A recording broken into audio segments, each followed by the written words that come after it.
Welcome to the Deep Dive. Today we're jumping into something pretty wild, a political parody video that just exploded online. We're talking over 100 million views in a day. Really staggering numbers. It became this instant cultural thing. Exactly. It was a parody of a Kamala Harris campaign ad made by this YouTuber, Mr. Reagan. And the twist, Elon Musk retweeted it. The Musk effect. Yeah, Mr. Reagan himself said that's when it went nuclear. So our mission today in this deep dive is to really unpack that whole story, how it was made, why Mr. Reagan thinks it hit such a nerve, the media firestorm, the political reaction, all based on his account and the sources we've looked at. And it really sits at this complex intersection, doesn't it? You've got AI, social media power, political satire, media scrutiny, lots of layers here to kind of synthesize and understand what this moment signifies. Definitely. So let's start with that explosion, the overnight sensation part. The impact was just immediate.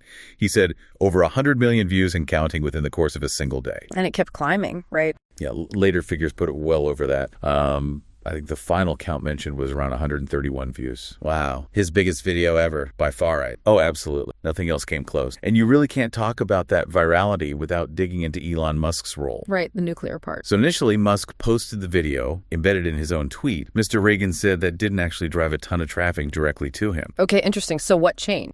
The big moment, the nuclear, was later when Musk apparently pinned Mr. Reagan's original X post right to his profile.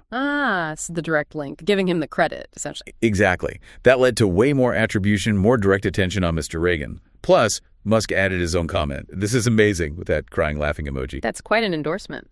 Yeah, Mr. Reagan definitely noted the validation, coming from someone like Musk. He listed off the credentials: PayPal founder, Tesla, SpaceX, buying Twitter, saving free speech. He was clearly impressed. Understandable. A huge signal boost. And beyond Musk, it just lit up conservative corners of the internet. Mm-hmm. We saw tons of comments. Sebastian Gorka saying, of course it's amazing Mr. Reagan made it. Tim Young, whoever made this is brilliant. A lot of praise for the craft or the message. Both, it seems. Yeah. Wall Street Silver called it truth in advertising. This was perfect. Jim Hansen said it was just the facts hidden by regime media. Strong reactions, tapping into existing sentiment. Totally. Liz Wheeler quoted that line, unburdened by what has been, and by that I mean Joe Biden. That line seemed to stick. It really did. Others too, Gunther Eagleman, Kamala Harris's dumb facts. Yeah. Someone named Greg asked, is this real or AI? CL World said, spot on. Laura Limmer. They should run this on TV. Wow, running on TV. Yeah. Rob Schmidt called it the most dead-ass thing I've ever seen. Alex Jones. She is amazingly stupid.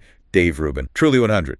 And Viva Fry compared it favorably to Terminator 2. Terminator 2. Okay, that's high praise in some circles. Yeah. Right. And the personal side for Mr. Reagan. He said a friend texted him right away, yo, I think you just destroyed Sela's campaign. Whoa. And he said that message was the impetus for a pretty bold claim he made later in his own video explaining things. Okay, so that covers the explosion. Now, how is this thing actually made? The nuts and bolts. Well, he confirmed using AI to produce the voice, specifically. Artificial intelligence. Yes, right. And when we talk about AI here, it's mostly about machine learning. The machine is taught using existing audio data. So it learns to mimic her voice. Precisely. It synthesizes a voice based on the patterns it learned. It's not, creating thoughts, just the sound. Got it. But he was cagey about the specific AI tool he used. He was. He explicitly said he didn't want to name the company. Why was that? He said he didn't want the mainstream media to jump on this company and, try to censor them or boycott them or regulate them. Protecting his source, in a way? Sort of. Right. But he also stressed that the tool wasn't the whole story. He felt the artistry was just as important. What did he mean by artistry? Things like fiddling with the AI program, finding the right settings, but also, crucially, creating a script that sounded, at least to some degree, how she might talk. The writing mattered. And the script itself. He made very specific choices there, didn't he? You mentioned boiling things down. Absolutely critical. He cut out what he called in-the-weeds politics. To make it broader appeal. Exactly. Focusing on main talking points, main criticisms, things that someone with only cursory knowledge or even no politics at all could grab onto. Accessibility. Makes sense. Like that opening line, having the AI Harris say, Joe Biden finally exposed his senility at the debate. Pretty shocking start. Designed to grab you immediately. And lines like, the ultimate diversity hire. He said that reflects an idea she was chosen because of a sort of social shield. Tapping into a specific critique. Yeah. And deep state puppet, total incompetence. Those were repeated. Linked to both Biden and Harris. Giving us both hammering. Repetition for emphasis. Classic tech. He also leaned into the word salad perception. Yes. using lines like the significance of the insignificant to mimic what he called her convoluted, nonsensical, rhetorical things. Imitating a perceived speaking style. And he brought up her trying to sound black, comparing her to Obama and Hillary Clinton, putting on a black accent. He pointed out her background, high school in Montreal, and even called her the Rachel Dolezal of Vice President. That's a pointed comparison, referencing that perceived inauthenticity. Right. He also worked in that existing gaffe about the alliance with the Republic of North Korea. Oh, yeah, I remember that one. He sort of set it up humorously, linking it to perceived incompetence on the border. We're weaving in real moments or perceived real moments. And the ending, that unburdened by what has been Joe Biden line again, followed by "You ain't seen nothing yet," with that kind of composite laugh. And the signature Gillette ending? Yeah, the callback to his first big viral hit, the ad parody about men are evil, his trademark sign-off. So all these creative choices, the script, the AI voice, it comes together in the satirical package. And that's really key to understanding how satire works in politics, right? The obvious absurdity, like a candidate saying they're a deep state puppet, isn't meant to be believed literally. Right. It's meant to highlight what the audience already perceives as true. It takes those feelings, those criticisms, and puts them right out there, often in an exaggerated way. So it validates their feelings. Precisely. For an audience that's already leaning that way, it feels like someone is finally saying the unspoken truth. It reinforces rather than persuades. Which leads directly to Mr. Reagan's own explanation for why it went so viral. Which was? He said it wasn't just the AI or Elon Musk. It was because, quote, "I told the truth." Okay. That's a bold claim for a parody video. It is, but his definition of parody here is interesting. He said, "I'm actually making these politicians honest, having them say something that we're all thinking." So the parody isn't that it's untrue. No, he argues the parody is not because the stuff that's being said isn't true, but rather because it's so brutally honest that no politician would ever say such thing. That's a fascinating framing. The honesty is the parody because it's unsayable in real politics. Exactly. Yeah. And it highlights that gap between literal statements and perceived truth that satire plays in. Right. He gave examples of those brutally honest lines. "I was selected because I am the ultimate diversity hire." Or, "I get it. I'm unlikable. I'm unauthentic. I say crazy." Wow. And the fact that we're both radical communists is a slight problem. Things no real politician would say in an ad. No kidding. And how did audiences react to that claim of truth? He said the most common comment he saw was something like, "This is not a parody. Everything in this video is true." So people were seeing it as truthful, not just funny. Many seem to, yeah. He even mentioned a follow-up video he made, an AI Obama calling Harris the puppet and himself the puppet master. Okay. And he said a surprising number of people commented this conversation really happened verbatim. Verbatim. Wow. That really blurs the line, doesn't it, between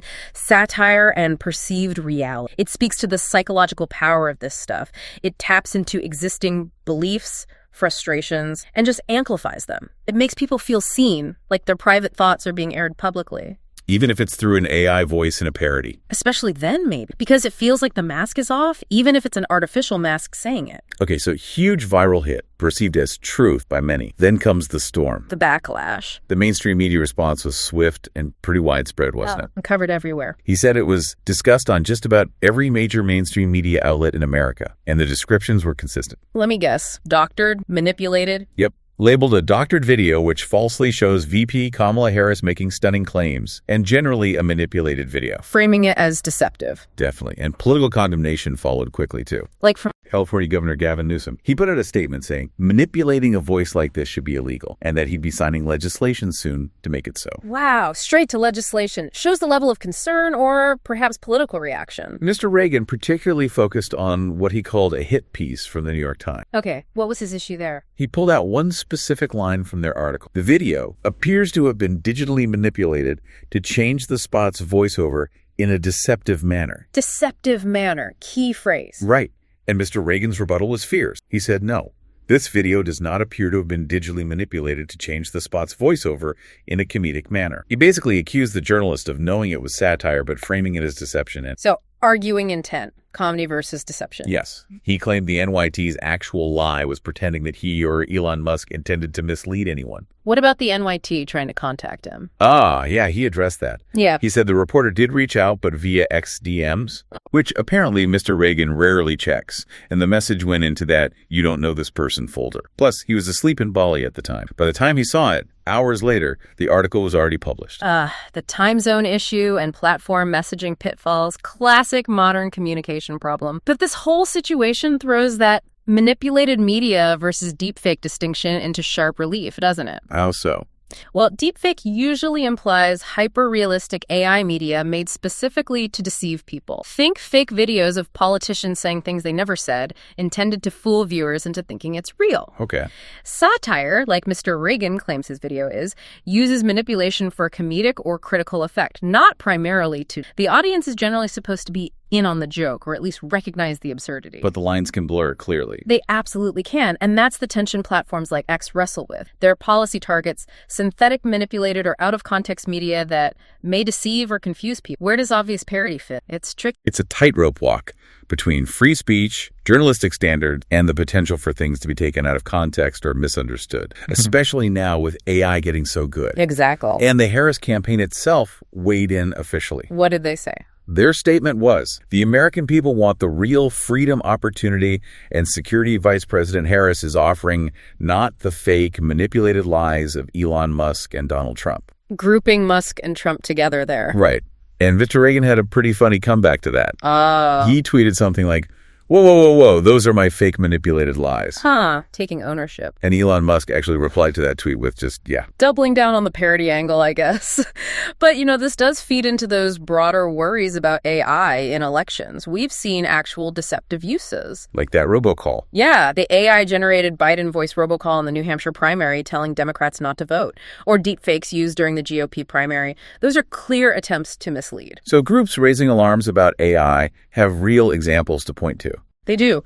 Pro-democracy groups are sounding urgent alarms. But Mr. Reagan is adamant his video, being obvious parody, does not fit into this category. He insists the intent was different. It's a really crucial distinction. Intent versus impact. Absolutely. Now, despite this massive, massive success on X, Mr. Reagan shared some frustration about YouTube. What was the issue there? He said that despite the hundreds of millions of views on X, his actual YouTube channel gained only, quote, a grand total of 1,181 new subscribers from it. That seems disproportionately low. Right. He blamed YouTube directly, saying they were suppressing my channel, making it almost impossible to find even that incredibly viral video on their platform. Interesting claim. Platform dynamics and content visibility are always complex. He seems convinced it was suppression, and he kept coming back to his motivation. Which was? Primarily to drive the left nuts. He sees his work, his comedy, as a way to fight the left through entertainment. So political combat through comedy. Pretty much. He argued his video actually had a